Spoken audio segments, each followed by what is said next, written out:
روتے روتے نہ جانے وہ کب سو گئی۔ خواہ میں کوئی مسلسل اس کی آنکھوں پر پٹی لگا رہا تھا اور اس کی آنکھوں میں ٹھنڈک اتر رہی تھی۔ آنکھوں کو سکون مل رہا تھا، دل کر رہا تھا یہ سکون بس اب تا عمر ملتا رہے۔ صبح وہ معمول کے مطابق جاگی اور واش روم میں دانت صاف کرتے ہوئے اس نے نارمل انداز میں شیشے میں دیکھا اور ایک جھٹکا کھا گئی۔ حیرت سے بت بنے نہ جانے کتنی دیر وہ آئینے میں دیکھتی چلی گئی۔ ابا جان! واش روم سے ہی وہ زور سے چلائی اور دوڑ لگا دی۔ ابا جان! نینا نے دوبارہ آواز دی۔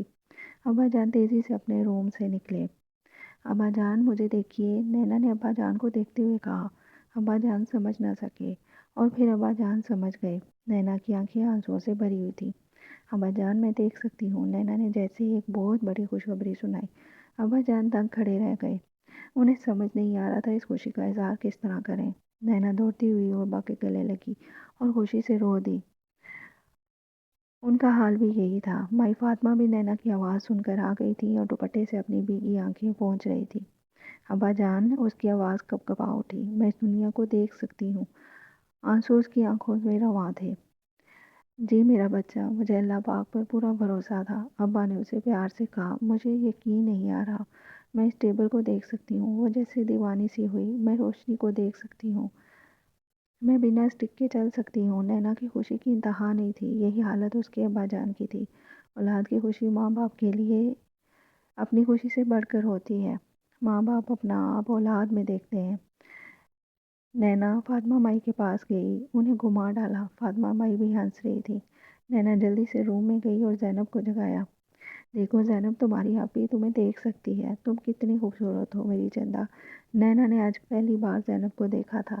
نینا نے اسے گلے لگاتے ہوئے کہا۔ زینب بھی حیرت اور خوشی کے ملے جلے تاثرات سے اسے دیکھ رہی تھی۔ گھر میں یکدم ہی عید کا سماں ہو گیا تھا، زندگی اچانک خوبصورت ہو گئی تھی۔ نینا آج سڑک پر موجود ہر چیز کو کسی اور ہی احساس میں گر کر دیکھ رہی تھی۔ 3 سال بعد یہ سب دیکھنا بہت انوکھا لگ رہا تھا۔ خوشی سے قدم رکھتی کہاں تھی اور پڑھ کہاں رہے تھے۔ پارک میں جا کر وہ بے چینی سے کاشان کا انتظار کر رہی تھی، مگر آج وہ کہیں نظر نہیں آ رہا تھا۔ وہ آنکھیں بند کیے ہوئے بیٹھی تھی، اچانک سے اسے حیران کر دینا چاہتی تھی۔ اس کے اس رومال نے جادو کر دیا تھا۔ پھر نینا کو اس کی آواز سنائی دی۔ کیسی ہو؟ حشا سی اس کی آواز سنائی دی۔ نینا کا دل کیا فوراً اسے دیکھے، مگر ضبط کیے بیٹھی رہی۔ میں ٹھیک ہوں، تم کیسے ہو؟ نینا نے لہجے کو نارمل رکھتے ہوئے کہا۔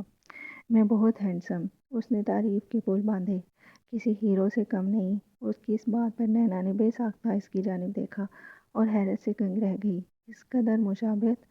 وہ منہ پر ہاتھ رکھے حیرانگی سے کاشان کو دیکھ رہی تھی۔ نینا حیرت میں گھری کاشان کو دیکھ رہی تھی۔ اس کا ارادہ اسے حیران کرنے کا تھا، مگر یہاں وہ خود حیرت میں تھی۔ اس کا چہرہ علی کا چہرہ لگ رہا تھا، اتنی مشابہت! وہ حیران تھی۔ بس علی کی آنکھیں چھوٹی تھیں اور اس کی بڑی خوبصورت آنکھیں تھیں، بہت گہری آنکھیں جو اپنے اندر بہت راز رکھتی تھیں، جھیل سے گہری آنکھیں۔ ہیں تم دیکھ سکتی ہو؟ کاشان دلچسپی سے اسے دیکھ رہا تھا۔ نینا جیسے ایک فسون سے جاگی اور مسکرا دی۔ جی میں دیکھ سکتی ہوں، ایک ادا سے نینا نے کہا۔ کاشان بہت دلچسپ نگاہ سے اسے دیکھ رہا تھا۔ میں دیکھ سکتی ہوں، وہ اترائی۔ دیکھو آج میرے پاس ٹک بھی نہیں۔ اب وہ کاشان کو چل کر دکھا رہی تھی۔ اس کے چہرے پر انوکھی خوشی تھی، وہ بھی شوق سے دیکھ رہا تھا۔ نینا کی خوشی ہی اور تھی۔ تمہارا شکریہ، کل تم نے جو میری آنکھوں پر لگایا اس سے یہ سب آسان ہوا ہے۔ نینا اس کی بہت ممنون تھی اور اسے ہونا بھی چاہیے تھا۔ یہ اس حکیم کا کمال ہے، کاشان بولا۔ اگر وہ مجھے وہ پٹی نہ دیتا تو شاید یہ سب نہ ہوتا، وہ رسان سے بولا۔ اچھے انسان ہو، نینا نے یہ بات دل سے کہی، اس میں تو شک نہیں۔ وہ بھی اب اترایا۔ نینا ہنس دی۔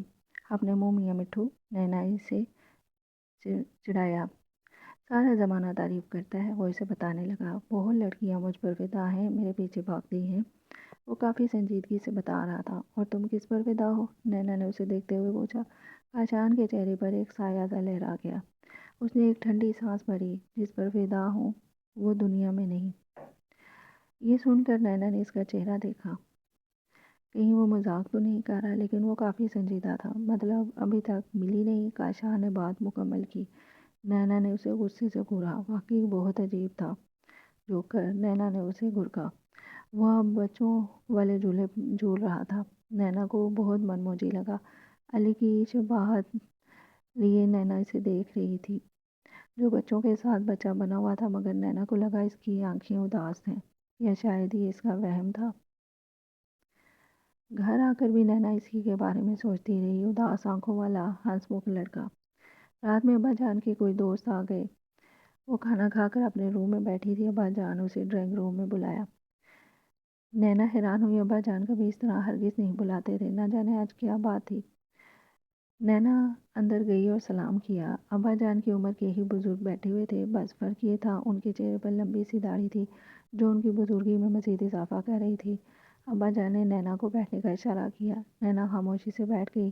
ابا جان کے دوست نے ایک گلاس میں دم کر کے نینا کو پانی پینے کو کہا۔ نینا نے وہ پانی پیا۔ پانی کا ذائقہ بہت بدمزہ لگا۔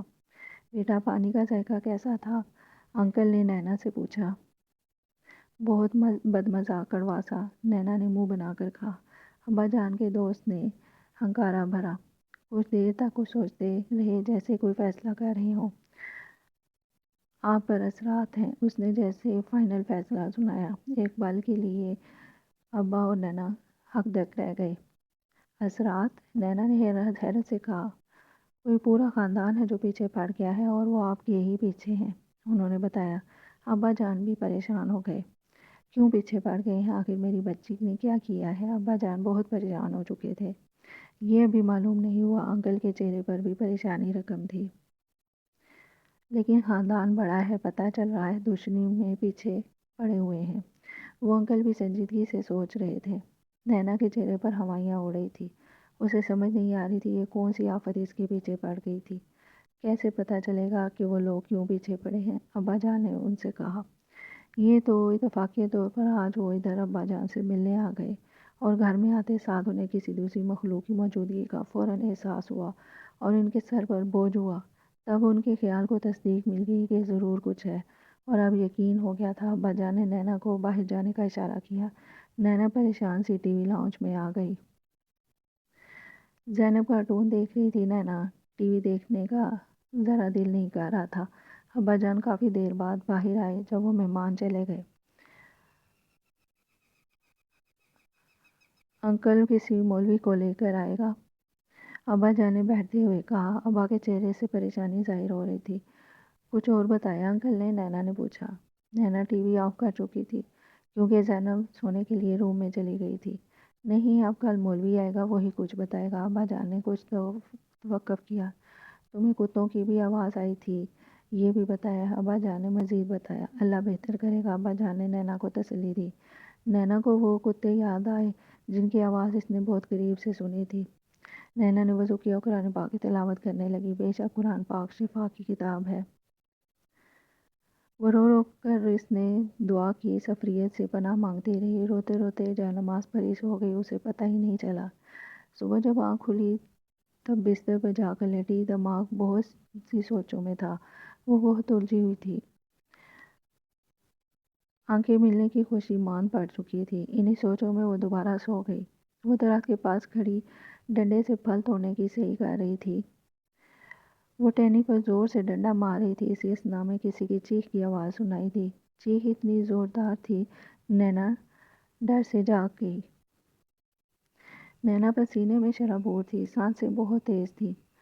یہ درخت بار بار اس کے خواب میں آتا ہے۔ ہو نہ ہو اس کا ضرور کوئی کنیکشن تھا۔ ایک ہی خواب بار بار آنا بے وجہ نہیں تھا، قدرت کو اشارہ دے رہی تھی۔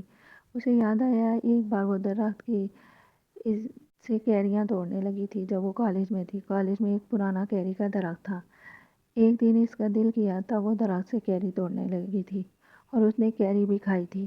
اسے اگلے ہی دن اس کی آنکھوں کا حادثہ ہوا تھا، اور وہ حادثہ بھی حیران کن تھا۔ نینا کو لگا یہ سب اسی درخت کی کڑیاں ہیں جو آپس میں مل رہی ہیں، مجھے اس درخت کے پاس جانا ہوگا۔ وہ جیسے ایک فیصلہ کر کے کھڑی ہوئی۔ نینا کھڑی ہوئی اور کالج جانے کے لیے تیار ہونے لگی۔ ایک بار وہ جا کر اس درخت کو دیکھنا چاہتی تھی۔ وہ تیار ہو گئی اور مائی فاطمہ کو کالج کا بتا کر باہر روڈ پر نکل آئی، اور ٹیکسی میں بیٹھ کر وہ کالج آ گئی۔ کالج وہ 3 سال بعد آئی تھی، اور اگر وہ اس کے ساتھ وہ حادثہ نہ ہوا ہوتا تو آج وہ یونیورسٹی میں ہوتی۔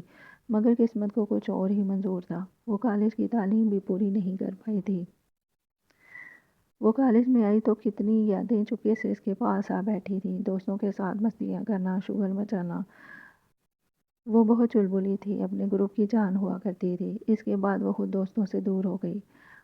وہ نینا کے گھر بھی آئی مگر اس کا روکھا رویہ دیکھ کر خود پیچھے ہٹ گئی۔ نینا بہت احساس کمتری کا شکار رہتی تھی۔ وہ آنکھیں کھو چکی تھی اور اس کے ساتھ ساتھ اپنا اعتماد بھی۔ اس کی دنیا اندھیر ہوئی، اس نے دوست بھی چھوڑ دیے اور آج کالج آ کر اسے اپنی پرانی فرینڈز ٹوٹ کر یاد آئیں۔ اس کی آنکھوں کے گوشے بھیگ گئے تھے۔ ان جگہوں پر گئی جہاں وہ اپنی دوستوں کے ساتھ جایا کرتی تھی۔ پہلے وہ اپنے اساتذہ سے ملی۔ استاد کا رتبہ بہت اونچا ہے، ان کا حق ہم چاہ کر بھی کبھی ادا نہیں کر سکتے۔ والدین کے بعد استاد ہی وہ ہستی ہیں جو آپ کی کامیابیاں دیکھ کر فخر محسوس کرتے ہیں۔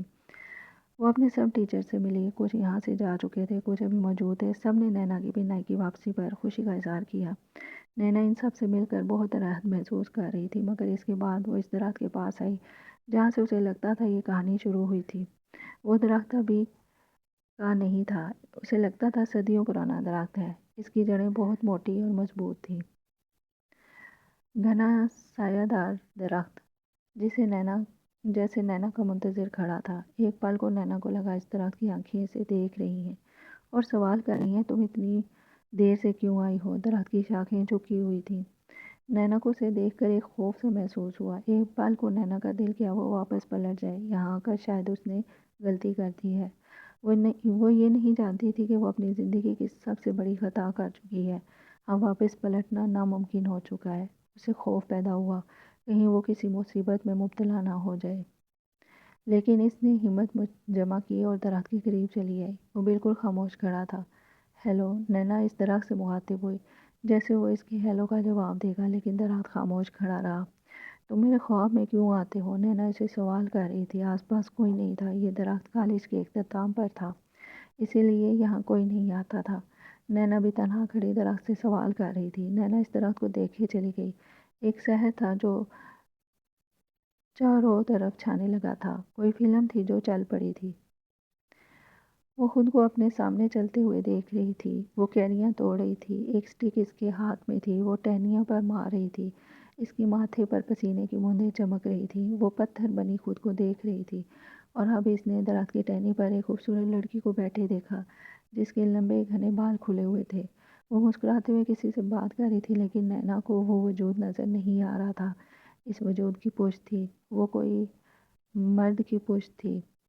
اور پھر نینا نے خود کو وہ ڈنڈا اس لڑکی کے سر پر مارتے ہوئے دیکھا۔ جہاں اس نے ڈنڈا مارا وہاں کیری لگی ہوئی تھی اور کیری جھٹ سے ٹوٹ کر نینا کے قدموں میں آ گری اور نینا بت بنی یہ سب دیکھ رہی تھی۔ کیری کے ساتھ اس لڑکی کا وجود بھی نیچے آ گرا، اس کا سر خون سے بھر چکا تھا۔ وہ لڑکی درد کی شدت سے کرا رہی تھی۔ اس کے بعد وہ غائب ہو گئی۔ نینا کیری اٹھا کر وہیں کھڑی ہو کر کھانے لگی، اس بات سے بے خبر کہ انجانے میں وہ کیا قیامت کر گئی ہے۔ اور پھر وہ کیری کھاتی ہوئی وہاں سے چلی گئی۔ نینا خود کو وہاں سے جاتے ہوئے دیکھ رہی تھی۔ اس کے بعد نینا نے عجیب منظر دیکھا۔ وہ ٹیکسی میں بیٹھی واپس گھر جا رہی تھی، جبکہ وہ یہاں درخت کے پاس کھڑی اپنے وجود کو جاتے دیکھ رہی تھی۔ گھر میں داخل ہونے سے پہلے اس وجود نے مڑ کر اسے آنکھ ماری، مسکرائی اور گھر میں داخل ہو گئی۔ نینا پھٹی آنکھ سے یہ سب دیکھ رہی تھی۔ وہ نہیں جانتی تھی کہ اس کے بعد وہ مزید حیران کن منظر دیکھنے والی تھی۔ درخت درمیان سے پھٹنے لگا، ایک طرف کو کھسکنے لگا اور اس کے بعد نینا بے ہوش ہو چکی تھی۔ نینا کی آنکھ بہت سے شور سے کھلی، وہ آنکھیں کھولے چھت کو دیکھ رہی تھی۔ چھت سے روشنی پھوٹ کر نکل رہی تھی۔ روشنی کہاں سے آ رہی تھی نینا کو سمجھ نہیں آئی۔ نینا نے حرکت کرنی چاہی لیکن اس کا جسم حرکت کرنے سے قاصر تھا۔ باہر بہت بے ہنگم شور اٹھ رہا تھا، اس شور سے نینا کا سر درد کرنے لگا۔ بہت غور کرنے پر نینا کو سمجھ آئی، یہ ہماری مجرم ہے، تم اسے نہیں لے جا سکتے۔ کوئی بہت زور سے دھاڑا تھا۔ نینا کا دل اچھل کر حلق میں آیا۔ اس کا دماغ اس وقت کچھ بھی سمجھنے سے قاصر تھا۔ اس کی ہم بوٹیاں کر کے کھائیں گے، تم یہاں سے دفع ہو جاؤ۔